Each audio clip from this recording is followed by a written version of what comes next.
Hey listeners, thanks for dropping in. I'm Christy. And I'm Melissa. And this is Buried Motives, where we dig deep into the details of some of the most gruesome dirtbag murderers.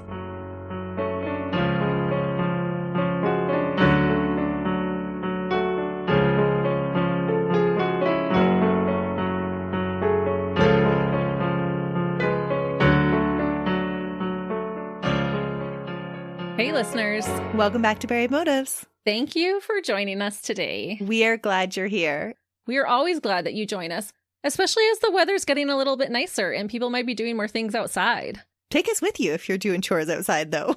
Absolutely. We're good companions when you go for a walk or when you do your gardening. Gardening is something I love to do, and so is camping. And that season is just around the corner. So I thought I would cover a case with an outdoors kind of theme or feel today for you. Oh no. Are you doing another camping case? Well, it's got a kind of camping theme to it. Honestly, listeners, I don't know if you remember a couple of summers ago, Melissa shared a case with us on David Shearing, who also goes by Ennis. And it honestly has stayed with me this whole time. If you haven't listened to that one, you should go back and check it out after you listen to today's. Well, this one isn't quite as creepy as that one was, but it is somebody that likes to hang out in the woods. Oh. He was a major outdoorsman, spending the majority of his spare time in his 30s and his 40s hiking the woods around his home in the picturesque Cascade Mountain ranges of Washington state. Or at least that's what most people believed he was doing when he would spend 8 and 9 hours a day in the woods on the weekends. Ooh, he was being a dirtbag. He was preparing to be a dirtbag. Oh no. Coming across a guy in the mountain range would be terrifying. A solo guy just out there, yes? Yes. What this guy was really up to, and the location of his activities would be craftily discovered by police using geolocating after his crimes were committed. Have you ever seen those YouTube videos where people take random photos from strangers and then they accurately guess where the photo was taken based on physical features in the background of the photos? Yeah, that was how they helped to find Luca Magnotta. Yeah, it's fascinating how accurate that can be. And even more fascinating is that AI is doing it so often now and with huge accuracy. Oh, I bet. It's crazy to me just how much data and information can be gained through something that was just hanging around in the background. And that's exactly where our dirtbag for today spent the majority of his time. Peter Alex Keller was a background character, never one for the limelight, never really noticed by anyone for anything good or bad.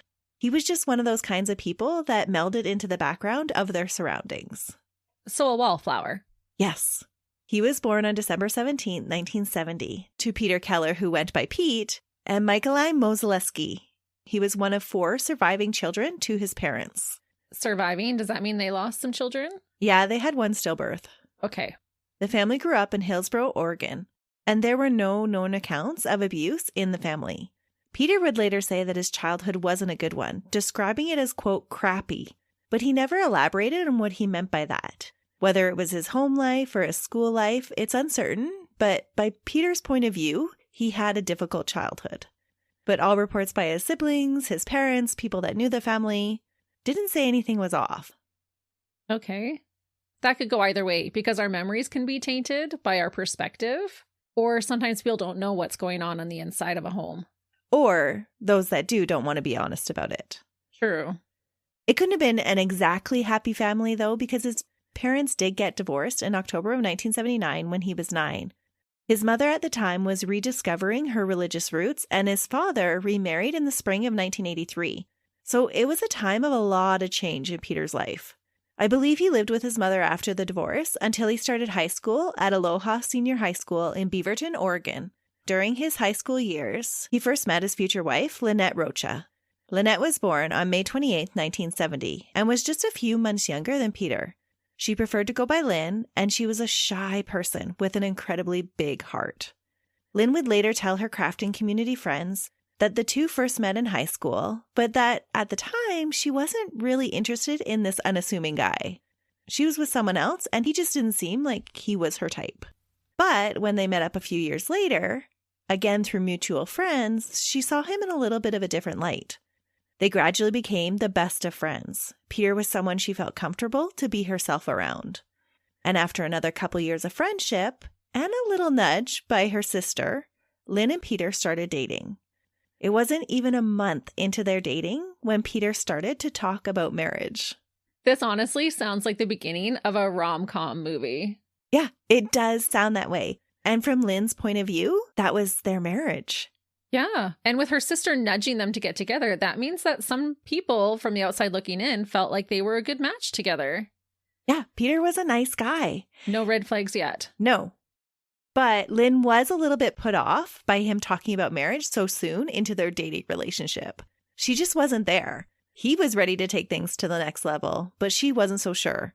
She felt like she hadn't had the best example of a blissful family life and marriage. And so she wasn't sure that that's the path that she wanted to take. And I wonder if he advanced through those beginning feelings without her knowing it. I would suspect that he was having feelings for her long before they actually started officially dating. Sounds like it. Yeah, it was something that started while they were friends. Lynn held out through 3 months of pressuring before she caved and went ring shopping with Peter. Oh, that's never good. When you have to pressure and they have to cave. Not a good start. The way Lynn described it, she was not necessarily on board with marriage, but she did like Peter. After buying the ring together, though, Peter couldn't even wait to plan a surprise proposal. He just had to have Lynn commit to being his wife right there, in the car after leaving the store. Oh, wow. Yeah. Lynn felt that it was just so sweet that he wanted to marry her that much that she agreed. She was excited about it. Okay. And if you're ring shopping with a man, then you're kind of giving him the signal that you do want to marry him. Right. I think she thought, though, that he might surprise her with a different kind of proposal. Not just give it to her in the car afterwards. True. It's a little disappointing, if we're honest. But she was excited. The two got married a short time later on April 6, 1992 in Provo, Utah. Now, you might be wondering why all the rush. But it wasn't because Lynn was pregnant. Their first and only daughter was born over a year later on June 28, 1993. By the time their daughter Kaylene joined the family, the couple had moved to be closer to family and back to the familiar places where Peter had grown up. When they brought Kaylene Nicole home from Vincent Hospital in Portland, the tiny infant was the apple of her mother's eye. Aw. Lynn had dreamed about having a daughter when she was a child, and she was certain that Kaylene was a product of that dream. When she was pregnant with Kaylene, the doctor had told her that she was having a boy, and she just flat out refused to believe him. Really? Yeah. She insisted that she was having the baby girl of her dreams. And she was so confident that despite what the doctors had told her about having a boy, she went out and bought all-girl clothes. That is interesting because usually it's more common that a girl diagnosis would be wrong than a boy diagnosis. Right. But of course, Lynn was right. She had her girl, and Lynn and Kaylene were very, very close. The family moved around a little while first starting out, but by 2005, they had settled in the North Bend area of Washington State. It's a bedroom community to Seattle, nestled in the foothills of the Cascade Mountain Range. It's bordered by Mount Si on one side and Rattlesnake Ridge on the south. It's a beautiful area, and not a surprising choice for Peter since he had always loved being outdoors. As a teen, he had dreamed of being able to build his own personal getaway from people up in the mountains. The social scene was just not one that he was comfortable in. While people describe both Lynn and Kaylene as vivacious and creative people, Peter was described as an introvert that mostly kept to himself. But even though he did keep to himself, people described him as a loving father and a husband. Peter was warm to those closest to him, even if he didn't talk much to others. Well, this sounds picture perfect right now. I'm scared to even ask how it all goes so wrong. And I feel we say that all the time. Because from the outside looking in, this family seemed perfect. Part of me believes that where it might have started to go wrong was in the latter part of 2007, when I believe Lynn suffered a back injury at work that affected her mobility and resulted in chronic pain. From that time on, she was unable to stand for long periods of time and lost her employment outside of the home. She was able to collect a small disability check each month, but the couple's finances took a significant blow from the decrease in earnings. Now at home, Lynn tried to make the most of what she could still do, rediscovering her passion for crafting. She said she'd always loved crafting since being a child and had dabbled in it from time to time, But now that she was home a large part of the day because of her injury, she took her crafting passion to YouTube and started to collect subscribers. Oh, wow. And her daughter would now be in her teens, wouldn't she? Yeah, she's well into her teens now. Yeah, so she has time. She's not chasing a toddler around. No. And because of her mobility issues, there wasn't a lot that she could do outside of the home. It sounds like she was being very resourceful. Yeah, with what she could do. Yeah. While YouTubing, Lynn created a crafting community that supported her. And she said that along with crafting, her subscribers and fellow crafters helped her to deal with the pain that she was in constantly. During her videos, she would often share glimpses into her life about their family dog Dino, her daughter Kaylene, who she was just so proud of, and her supportive husband Peter. On more than one occasion, Lynn gushes about how sweet Peter is taking care of her and picking up all the extra duties around the house because she's no longer able to do them. In one video, she talks about how most men would have left, but that wasn't Peter's type, that he was the type that, quote, stayed when things got tough, referring to the couple's marriage vows. She gets so excited when she tells her subscribers how Peter gives her extra money to purchase new craft supplies. Often these gifts of extra money come at the best times, on days when she's having a particularly painful treatment done or a procedure. She said it would brighten her day to think about how after she could go shopping for new supplies. It was like therapy for her. And it appears from her videos that Peter was on board and very supportive. On another occasion, she is thrilled to show off a new chair that Peter had bought her to make crafting more comfortable for her. She lights up as she tells her subscribers and her followers how kind her husband is to her. It made me want to puke knowing what he was capable of doing afterwards. Oh, no. I was just thinking how eerie this would be to watch later. It is beyond eerie. Because it just shows how much trust and love she has in her husband. Mm-hmm. The family appeared to be close from the outside. Peter was affectionate and supportive of Lynn, and he was an active father in Kaylene's life. Home videos show father and daughter joking around just like you think any other family would do. At Kaylene's graduation in 2011 from Mount Si High School, both Lynn and Peter played the loving, devoted parents, proudly asking their daughter if she was excited and about her plans for the future. Kaylene had dreams of becoming a game designer and wanted to attend DigiPen Institute of Technology in Raymond, Washington. She and her boyfriend Carson were avid gamers and enjoyed making virtual worlds together. In the spring of 2012, Kaylene was attending Bellevue Community College to prepare for DigiPen, and she was looking forward to starting her life on her chosen path.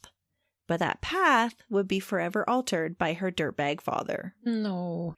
That's so sad knowing that this is going to go so wrong. Because it didn't need to. It sounds like they have this perfect family. Mm-hmm. And unfortunately, Peter loses sight of all of that. Ugh. Co-workers from the computer refurbishing company Peter worked for, Solar Systems, that knew him a little better than most, said he was a nice guy that was very dependable and exact in his routines. They all knew him to be a little bit shy, and some even described him as reclusive. Peter loved the outdoors and hiking. He developed an interest in survivalism, kind of like the Bear Grylls that was really popular in the early 2000s. You know, that show Man vs. Wild? That was kind of the mentality that he developed. He really liked that survivalist idea. Right, and everyone needs a hobby. His wife has her crafts, so he can go into survival mode. That's right. And that seems like what he did. And no one questioned him about this new hobby. It seemed like a wholesome one. Do you think it started out wholesome, or was he doing this with his sinister plan in the back of his mind? I think in the first couple of years that he had it, it started out pretty innocent. Okay. But I think after Lynn had her accident, I think that's when it changed into more of an escape for him. And then that idea just kept building from there. Okay. So he was into it before she got injured, and then it just escalated afterwards. Right. It's hard to tell because Kaylene was growing up at that time and requiring him around less and less. That did his hobby just naturally take up more time because he didn't have to spend as much time parenting? And probably less time with his wife because she couldn't do all the things that she did before. So it's not like they could go for a hike or go do certain activities together like they probably used to. Right. But in the beginning, I do think it started out as just a normal hobby. Okay. But after the truth of Peter's double life would come out, in hindsight, those that knew him would say that he did have some serious issues with authority figures, and that by 2012, he had developed almost an obsession with a survivalist mentality. He was an avid gun collector and had started purchasing high-power rifles with scopes and body armor. Ooh, was he prepping too? Getting food storage and all of that stuff? He was doing all of that. Okay. That's an interesting show. Have you ever watched some of those documentaries on preppers? It's pretty fascinating. Right. And in those documentaries, all of those people talk about prepping, right? Yeah. They talk about prepping for some kind of disaster, whether it's the end of the world or some natural disaster. And they're usually pretty open about why they're preparing for things, right? Yes. And they want to share it with their family and their friends because they want everyone to be protected and cared for. Right. It's not something they're hiding usually. Exactly. And Peter was not that way. Oh, if you're hiding it, you probably shouldn't be doing it. Mm-hmm. Just in general. Unless you're preparing a surprise party for me. And you can hide that all you want. I'll remember that, Christy. I'm just kidding. But I did think that this hobby was a little interesting when you compared it to his other hobby of model trains. Oh, yeah. Both reclusive type of hobbies, though. Yeah, they don't require a whole lot of socialization. But maybe it's not so odd because they both have the commonality of creating a world of his own. Oh, that's true. I thought it was interesting that he had these two main hobbies. Mm-hmm. Because of what was believed to be his distrust in people in authority, Peter began to stockpile cash, making Lynn believe that their retirement was going to be very well funded because he was saving so much. It was something that she believed Peter was doing to ensure their future, and she was willing to go along with it, even if it made things a little tight at the present, and she occasionally had to borrow money from her own family because the budget that Peter set for her was not sufficient.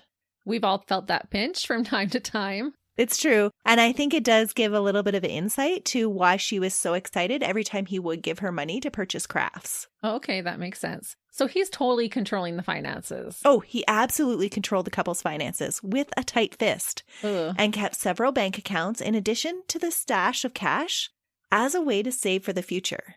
How's he got so much money that he's putting all over the place? Because they're not living a lavish lifestyle. Okay. Because Peter was taking care of everything, and because it was all a little complicated with the different accounts, Lynn was never fully aware of what kind of money the couple had. Lynn and others said that they were unaware of any significant financial issues. Again, in hindsight, Peter was said to have made comments, though, that did indicate he was feeling some financial stress in their lives after Lynn's accident. Add that to paying for their daughter, who was going to school and had no plans of leaving home anytime soon, it rings true that finances might have been a stress point for him. Is he going to kill her for an insurance payout? Don't believe that's part of his motive. Okay. But this is definitely a warning sign if his wife has no idea what's going on with the finances. Mm-hmm. But maybe she didn't want to know. Well, I think there's a lot of couples that actually one handles the finances and the other one doesn't. Yeah, I guess so. And if that's what you're good with, then there's no problem in that. Right. But Lynn just trusted that Peter was doing what he said he was doing when he said he was planning for their retirement, that he was taking care of it. Right. She trusted him. Mm-hmm. And he definitely was making plans for retirement. It was just his, though. Ooh. And I guess if she wasn't really wanting to know the ins and outs of the finances, then he wasn't really doing anything wrong in her eyes either. No, this wasn't a warning sign for her. There were some people that said Lynn might have thought something was up with Peter because he was acting a little bit more strange than usual. He was a little bit more secretive than usual, spending more time by himself, but that it wasn't huge red flags for her. Okay. On the morning of Sunday, April 22nd, 2012, police and fire crews arrived at 47447 Southwest 19th Street in North Bend around 8:45 in the morning to find the kitchen of the family's rental home in flames. Neighbors had made a call to 911 quickly after seeing the smoke, and once firefighters arrived on the scene, they began to knock down the blaze. After knocking down the fire in the kitchen, it became very clear that it had been purposely set. Furniture and stereo equipment had been piled against the front door, making it hard for firefighters to enter. And a melted 1-gallon gas tank was found inside a 12-inch frying pan on the left front burner of the stove. Oh my goodness. So not even trying to pretend like it was an accident. Oh no, not at all. When firefighters searched the rest of the house, they found other full gas tanks spread throughout the house. 7 in total. Oh, he wanted to burn it to the ground. Mm-hmm. Fire investigators estimated that within 30 minutes of the burner being turned on, that the fumes inside the first tank had ignited, and the fire quickly spread, causing damage to the roof in the kitchen to the point of partial collapse. Another 5-gallon gas can on the floor of the kitchen had melted from the heat, causing that liquid to spill out and ignite all the floors in the kitchen as well. Oh, yeah. 2 more 5-gallon gas cans and 3 more 2-gallon gas cans had been set throughout the rest of the house. When firefighters found them, each tank had almost expanded to the point of failure. And if that had happened, it would have been a devastating explosion. Oh, I cannot even imagine. Which would have then even posed a danger to the neighbors. Could have been catastrophic. It was a miracle that the neighbors saw it and they responded so quickly. They said when they walked around the house, it was just teetering on the edge of exploding. Wow. So only minutes away. Mm-hmm. A pipe bomb was also found tucked neatly inside the family's safe, which had been left wide open. What? In the safe, the police found multiple hard drives with videos and pictures on them. While continuing to search the rest of the house, fire crews made the grisly discovery of Lynn and Kaylene's bodies. Oh, he killed his daughter too? Mm-hmm. Lynn was only 41 and Kaylene was only 19 at the time. Oh, what a dirtbag. They were not in a part of the house that had caught fire, and it was evident that they hadn't been overcome by the smoke. Both had .22 caliber bullet holes in their head. No. Kaylene lay on her top bunk in her rear bedroom. Her body was still limp, indicating that she hadn't been shot long before the fire had started. She had been shot once behind her left ear, and the shot had been delivered with the gun pressed against her head. So she didn't even see it coming. No, not at all. He just snuck up behind her like a little coward. While she was asleep. Oh, I'm glad she didn't see it coming, because how horrible would that realization be? That your father was going to take your life. Your loving father. Yes. Mm-hmm. And she had her whole life ahead of her. Yep. Lynn had been shot twice, once on the top of her head and once behind her left ear. Beside Lynn's body in the master bedroom, there were 2 empty boxes for gun silencers. There was also a box of .22 caliber bullets scattered around the room, empty firearms boxes, and spent .22 shell casings. There was even a shell casing still remaining in Lynn's hair. Oh. Each of these beautiful women had been found in their beds and had never seen dirtbag Peter coming. It's believed that Peter shot them both while they slept and then collected the gas tanks that he had been stockpiling in the shed and turned the stove on. Dino, the family dog, the one that had made so many appearances in Lynn's YouTube videos, and the family cat were also found dead. An x-ray of both of their bodies revealed that they had been shot as well. What? Mm-hmm. Why kill the animals? I don't know. I mean, why kill your family? This is terrible. He just annihilated everybody. When watching Lynn's crafting videos, there are several times that Dino growls at Peter's arrival. And it made me wonder after watching it if the dog had a sixth sense of protecting Lynn from Peter. Because every time you see Peter or you hear Peter's voice in the background of the video, Dino growls. That is odd for a family dog. It is, especially when it was reported that Dino often accompanied Peter on his hiking trips. So very protective of Lynn. Yes, very protective of Lynn. There were some that suggested that maybe Peter had killed Dino because he had accompanied him on so many of his hiking trips that he might have been able to lead them to him. Oh, that makes sense. Mm-hmm. In the first few hours after the fire, police are unaware of Peter's involvement in the murders. I think because it was just so unthinkable for someone to kill their own family that the police didn't want to jump to that conclusion. So they were theorizing about other possibilities. Sadly, there's a reason people joke that it's always the husband. Because a lot of the time it is. So true. But they were theorizing that perhaps Peter had also been a victim and maybe he had been taken hostage and that's why his body wasn't found there. Oh, you definitely have to dot all your I's and cross all your T's when it comes to something like this. Right. But I think really they just didn't want to think this of this nice guy. Peter's car, a Toyota Corolla, was found a few hours later near the North Bend Library. The vehicle was empty, with all the doors unlocked and the keys in the ignition. It showed no signs that it had been stolen from the home. It was just simply abandoned there. Police learned that on Friday, April 20th, Peter had gone to Chase Bank and removed $6,200 in cash from the family's bank account. It was pretty much all of their savings.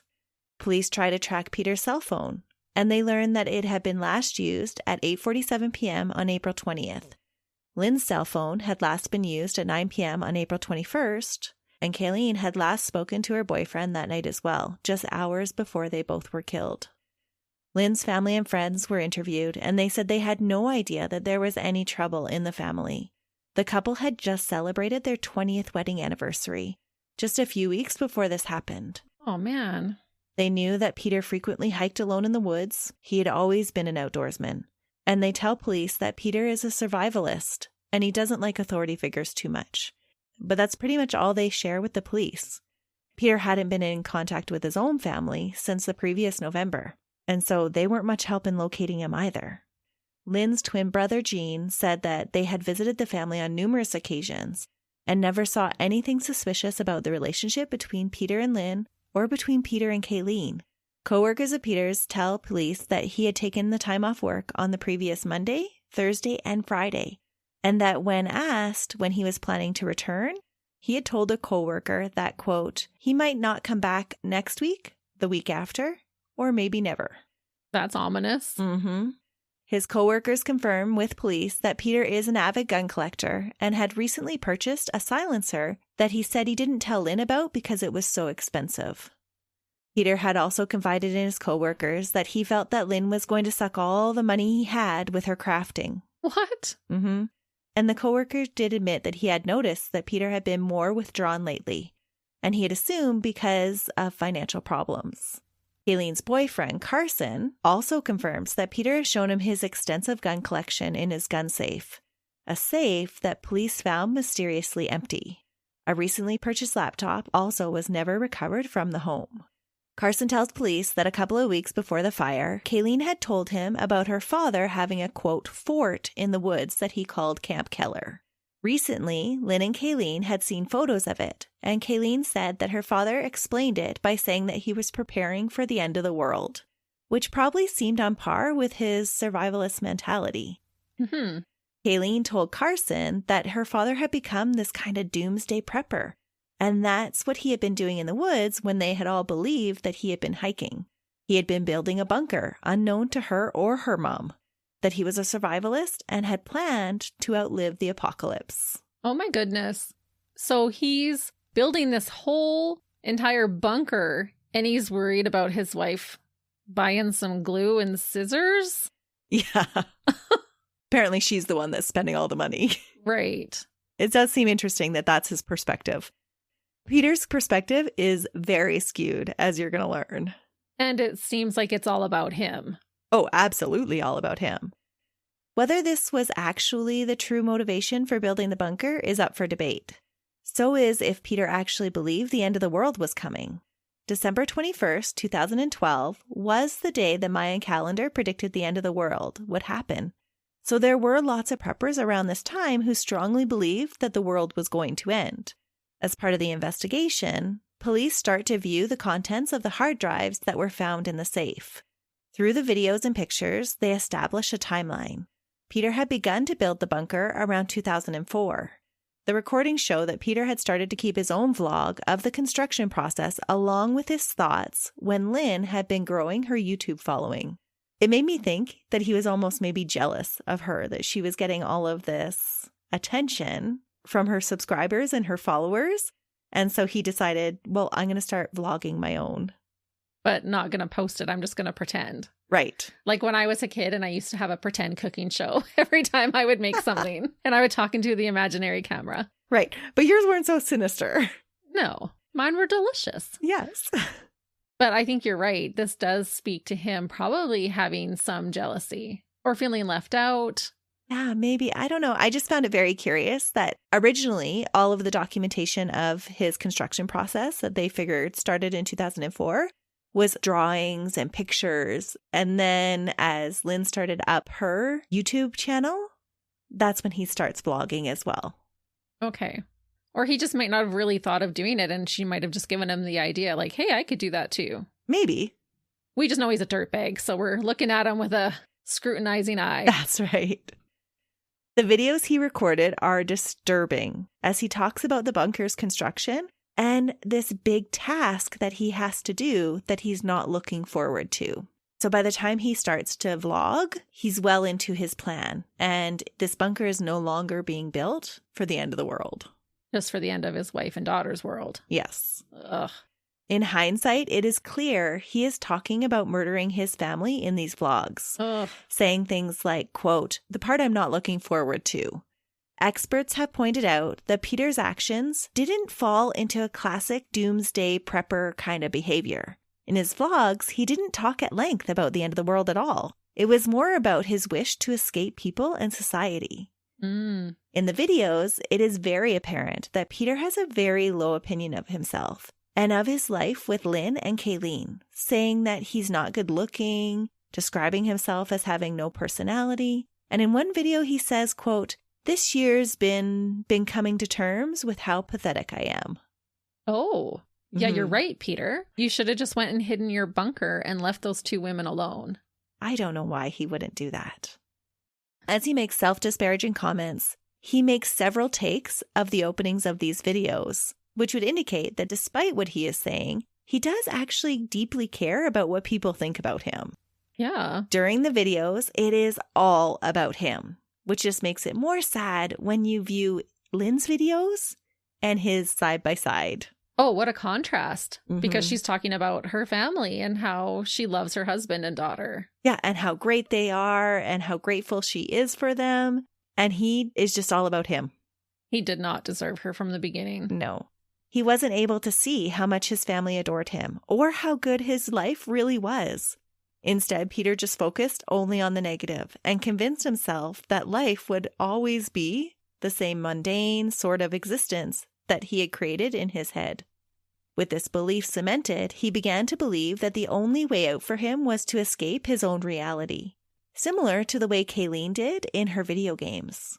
He began to fantasize about escaping his life and the responsibilities and living off in the woods that he had always loved to hike in. The fantasy began to have a more tangible feel when he started to construct the bunker in the woods. This fantasy led to an obsessive thought process that then led Peter to actually believe that the only way to make his life better was to escape to the woods. He vlogs that the only thing that makes him feel better is working on the bunker, despite this great life that he has going on for him at home. With an eerie detachment, he is able to justify the unthinkable without emotion because he has convinced himself that it is the only way that things can happen. Several times in his videos, he appears unsettled with this decision, but at the same time, so driven with this idea of escape that he couldn't deviate from his path once he had made up his mind that killing his wife and his daughter were the way to it. Although he never actually really comes out and says that that's what his plan is, it's pretty clear that is exactly what he is talking about during his vlogs. Just go out for milk like all the other men that have done that in the past and just don't come back. I don't know why he wouldn't do that, but he just had it in his mind. He just became obsessive about this thought that it was only through their deaths that he would be able to escape. This is just so bizarre to me. He is believing this delusion that he's created. And it's going against even what preppers do, because preppers prep to take care of their families. That's their main objective. Not just to take care of themselves, but of everyone they love and care about. Exactly. And that's not what he's concerned about at all. No, this is becoming so twisted. And it continues to get more twisted. And there's this little thing called divorce. Go do that. It's just so pointless. It is. But it's how deluded he is. In one video, he talks about how he originally thought that what he planned to do was crazy, but then says, quote, "then I'd think about it and it would make sense. And it's like, okay, this is what I gotta do." When thinking about killing his family, he always comes to the same conclusion and says, quote, "I don't even question it anymore. The more I thought about it, the more I understand it. It just has to happen." And did he say he was hearing voices or anything telling him to do this? No. Wow. Analysts have examined the videos since their discovery and have speculated that Peter at the time, and perhaps for a very long time before this, had been suffering from major depressive disorder And that is why he is able to conclude that murder is the only possible solution and was so hopeless in his appraisal of the decision. And that is what led to the path of murder. Often people with major depressive disorder will think of things only in black and white. By believing that he had no choice in the matter, Peter effectively convinces himself that he is just on an unavoidable mission, and therefore the decision really isn't his. It effectively erases all accountability for him. He says, quote, "I don't really feel bad about it. It's just the way it is. You know, certain things happen to cause this to happen. So I've just kind of accepted it and just rolling with it." That is wild. He expresses no empathy towards his wife or daughter for what he is planning to do. Instead, he expresses resentment towards society because his life has not turned out the way he thought it should. Almost like he believes that he was entitled to more. Yeah. And everything that you're saying right now just shows that he's not taking any accountability for what he did, that this is just how it had to be. He's just washed his hands of all accountability. Yes. Because he's convinced himself that there's no other choice. I don't have a choice in the matter. This is just what has to be done. In the videos, Peter appears absolutely hopeless about his prospects and having a choice in the matter. He talks about his escape being death and that he's okay with that because then he won't, quote, have to worry about Lynette or Kaylene. Everything will be taken care of. It'll just be me. In contrast to wanting to end it all, Peter also appears to have taken his fantasy of living in the woods to a delusional level as he talks about his goal to make it 10 years in the woods living alone. He says he finds the idea of robbing banks and pharmacies as an exciting possibility of what he might do to sustain himself. What? He's going to be a bank robber now? Yes, that's not the end of it. Amongst his drawings for the bunker, police find plans to build a laboratory. And in a video, Peter talks about using a lab to study viruses and nanobots, all in his self-made bunker in the woods that he has absolutely no training to do. He's not a scientist. Okay. He has lost touch with reality. It's almost like a little boy writing out a story, and then I'm going to live in a bunker, and I'm going to be a bank robber, and then I'm going to have a lab, and I'm going to check out viruses so I can stop the apocalypse. Yes. Does he get abducted by aliens next? No, that is not exactly what happens next, but that is exactly kind of his mentality. He's just so entrenched in this fantasy that he's created, and he's definitely not thinking rationally. No, he's lost his touch with reality. And surprisingly, not a lot of people have noticed. This seems more than just a depressive disorder. Does he have a psych eval later? No. Really? There's no psych eval. There should have been. Yeah. The irrational thought that was driven by this once hobby just enhanced his antisocial personality and encouraged him to disassociate more and more from the world around him. Without a solid connection to others, he was free to snowball on these fantasies. Yes. Depression or fantasy, whatever was driving Peter, it is very disturbing watching the videos of him talking about the big plans that he has, especially when you know that big plan that he's talking about so matter-of-factly is murder. Do you think that because he had such low self-esteem, do you think he was planning these things to kind of make himself seem important? I think that's why he was dissatisfied with his life, because he felt like he should be more important than he viewed himself as being. Right. If I can study viruses, then I'm doing amazing. Right. But all these sacrifices have to be made before I can do that. Or it was almost like he was angry at the world, that he wasn't more important. He called it a mundane life. Like, I just can't even handle going to work and paying bills anymore because it's just too routine for me. Yeah, suck it up, Buttercup. This was not turning out the way he thought it should. Where other people might be like, yeah, that's the American dream. White picket fence, a wife and a kid, a job, people that care about me. Yep. But Peter did not see it that way. They never do when they're a dirtbag. No. The videos were a startling revelation to police as they collected evidence from the home over the next week. And it becomes more and more clear that Peter is the one that shot Lynn and Kaylene and then set the house on fire to destroy all the evidence. This also proves premeditation. Oh, it was absolutely premeditated. Police believe that he had purposely left the safe open with the pipe bomb inside so that the evidence hid there would be destroyed when the fire reached the safe.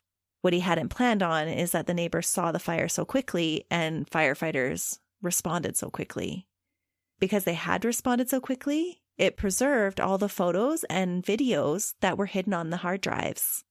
An arrest warrant was issued for Peter on Wednesday, April 25th for 2 counts of first-degree murder and 1 count of first-degree arson. But the police still had no idea where his secret bunker was. They were pretty sure that that's where he had headed to, but they didn't know where it was. They suspected that it was somewhere in the forest surrounding Cascade Mountain, which is kind of surprising because it's a popular area, well known for hiking and mountain biking. So people do come and go around that area a lot. Yeah, you would think he'd want a place that was in the middle of nowhere. Mm-hmm. Police do put up warnings on the trails not to go anywhere near Peter if someone spots him and encourage anyone with any information to report to the police right away. In an effort to locate the bunker, police triangulate a possible area by enhancing a blurry photograph found on one of the hard drives. The photograph taken by Peter included a view from the bunker in which buildings in the nearby North Bend were visible, along with a set of power lines. Using geolocating skills, this photo gives the police an idea where the bunker could be. An appeal to the local hiking community and the citizens at large pays off, and some tips are called in that Peter's beat-up red pickup truck has been seen frequently at the Rattlesnake Ridge trailhead. This location coincides with where Peter's cell phone tracking shows he had visited frequently in the past 3 weeks, including an extended period just a couple days before the murder. 2 officers trained in tracking pose as hikers and take to the trail and start to look for the bunker. They notice tracks heading east off the main trail, and these tracks are heavily made, indicating that whoever made them had been carrying a pretty significant load. The SWAT team was called into the area around 5 a.m. on April 27th, 5 days after the fire was set. At 7:34, reporters are asked not to share the location of the search for at least 8 hours, in case somehow there's a way that Peter's listening to scanners. Oh, that's smart. Mm-hmm. This allows the SWAT team over the next 7 hours to investigate the dangerously steep, muddy terrain of the side of the mountain. And they do find the location of the bunker. Smoke from Peter's fire gave him away. Good. There have been a lot of jokes made because he was supposed to be the survivalist. And survival 101 is you don't make smoke signals unless you want to be found. Right. At the bunker, police are surprised at just how well it is hidden, and they call for backup. The bunker has been dug in 20 feet into the side of a ridge in an area of very dense vegetation.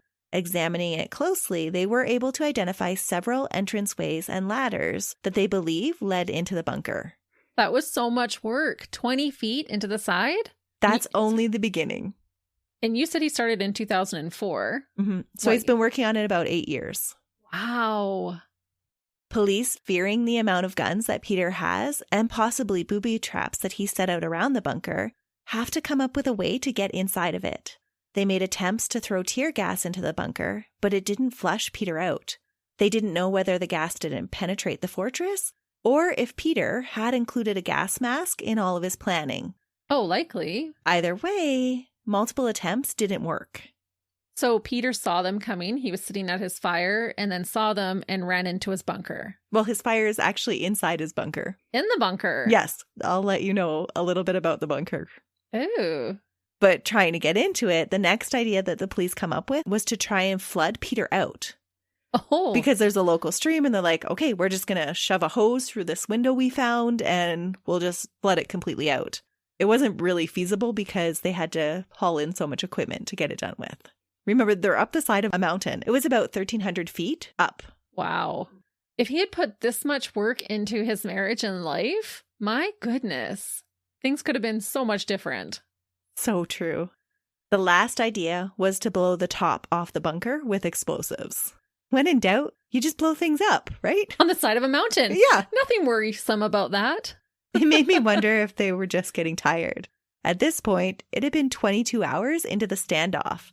They had seen lights go on and off in the bunker, and they had heard movement, so they were pretty sure that there was at least one person in this bunker, and they were pretty sure it was Peter. And he's prepped for this. He could probably last a good year in there without needing to come out. Mm-hmm.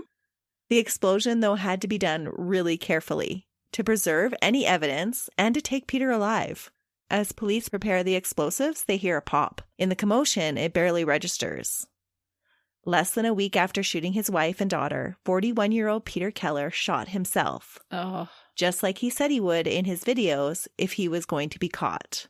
He placed a handgun in his mouth and pulled the trigger. I'm just thinking, what a weasel. Mm-hmm. You end your own life, which means this was really for nothing. It was all for nothing. He had spent less than a week fulfilling this supposed fantasy that he had Yeah. about living in the woods, and that's why he had killed his wife and daughter. Right. And if he hunkered down, he could have stayed in there probably for a long time before they got him out. Mm-hmm. And I thought you're this big fancy bank robber who could probably escape prison. Well, what's super ironic is had he just left and not killed his wife and his daughter, he could have lived up there forever. They probably wouldn't have even found him. They wouldn't have looked for him. No, especially not on the side of a mountain. And you said it was very hidden. Well, they probably would have looked for him there because he was a hiker, but they wouldn't have looked that hard. No. He could have lived his life just beautifully all by himself as a hermit. Yes. And if they did find him, he could have just said, I'm not coming home. See ya. Right? Get off my mountain. Yeah. Oh, what a dirtbag. This angers me, actually, that he took his own life. It's just so pointless. It really is. Mm-hmm. As a number of the officers were treated for dehydration and injuries because they had been out there so long, other officers penetrated Camp Keller. The police's fears of the potential deadly showdown were justified when they entered the bunker and took stock of what Peter had been storing there. The bunker is a masterful feat of engineering, considering it had been constructed with only materials available in the area or things that Peter had to backpack in. The closest roadway was 200 yards from the bunker over very difficult terrain, so it wasn't likely that he was going to use that way. A slightly easier path to the bunker was at least 30 minutes off the trail. Oh, wow. The bunker was a 2.5 level structure built 20 feet into the side of a mountain and consisted of 3 different chambers. It had a cement floor on the bottom level and a wood stove made from a steel garbage can for heat, complete with a ventilation system. PVC pipes diverted water from the nearby stream for indoor plumbing, and a generator provided electricity. No way. Police found stacks of ammunition boxes in Ziploc bags and at least 13 rifles and handguns. Hundreds of rounds of ammunition were available to Peter, but he never shot a single one. He had gun scopes, bulletproof vests, binoculars, propane tanks, and a gas mask. Mixed along with all of that are stockpiles of beans, barley, and rice. Peter's food storage included shelves stocked with Coca-Cola and tons of 100-gram candy bars. Well, he had his priorities straight. Yeah, he even thought to bring snacks. Along with these items in the bunker, police also find bundles of cash, tens and thousands of dollars worth. Oh, and he's worried about her little craft supplies. Yeah. Ugh. They also find the gun that would be connected to Lynn and Kaylene's murders. Is that the same one that he used on himself? No. Oh, okay. No, it was different. The layout of the bunker also unveils other secrets. It was only ever built for one person. If it was Peter's belief that the end of the world was coming, he was only concerned with his own survival. It seems it had always been part of Peter's plan to leave Lynn, his wife of 20 years, and his daughter behind. Oh, what a selfish little worm. Mm-hmm. It had one single bed in it. One place to eat. Oh. Yeah. On 2.5 stories. Yep. One bed.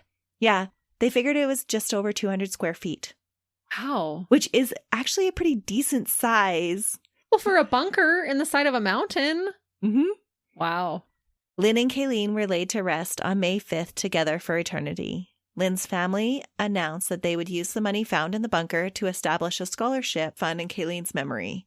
It is Kaylene'sFun.com, and it's for women to attend DigiPen, where Kaylene had hoped to study video game design. Aw. Had Peter been caught and convicted, he would have faced up to 65 years in prison under Washington law. Instead, Peter Keller's ashes were spread by his family on Rattlesnake Ridge, where he had always wanted to live alone. A fate I feel is too good for this selfish dirtbag. Oh, 100% too good. Mm-hmm. He didn't deserve that. I just thought that was wrong. Like, I get he's your family, but come on, look what he did. Yeah. And to put him where he wanted to go? No, you flush him down the toilet. Oh. Actually, that's probably illegal. Don't do that. Well, it might be even illegal just to put them on the side of the mountain too, but That's true. that's what they did. And that is the case of the supposedly loving father and husband that sat across from his wife and daughter every morning for 8 years, pretending to love them, all the while plotting their deaths and his escape from what he considered his mundane life. The narcissistic and sinister dirtbag, Peter Keller. Ooh, Melissa, that is unnerving, especially because Lynn had no idea. It's so eerie to me that she's making those videos talking about how much she appreciates and loves her husband. All the while, he spent 8 years planning and scheming and working hard. Right. She's making videos gushing about how much he loves her, and he's making videos recording about how he's not looking forward to killing her. Yes. Well, I tell you this, when I go hiking this summer, I'm going to be keeping my eye out for bunkers. And if I see one, I'm running the other way. It's just such a crazy thing. But I guess you can find dirtbags everywhere. That's true. And because of that, I will have another case for you next week. Until then, See ya. bye.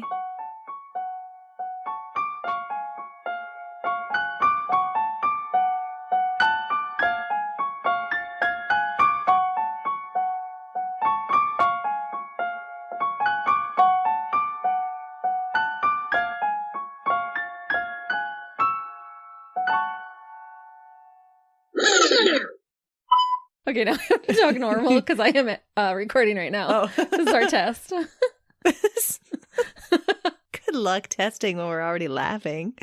Sorry. Well, I didn't think we were going to start laughing. And then you started with your, That's what we have to do. You can do that. We just ate a bunch of cookies. Is she going to come down on a Yes. sugar crash? I'm totally going to crash. I was already tired before, then I got hyper, and now I'm like, oh, I can't keep my eyes open. We ate cookies for lunch. As he makes self-disparaging comments about himself, the fantasy became what? The fantasy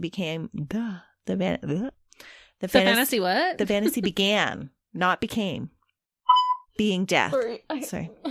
Sorry. You went, I did. Did you want to say something? I was trying to yawn, but then I kind of like choked, like, yeah. Sorry. Oh, sorry. I think the sugar is hitting me. Okay. In true buried motives fashion. Sugar keeps us going. Yes.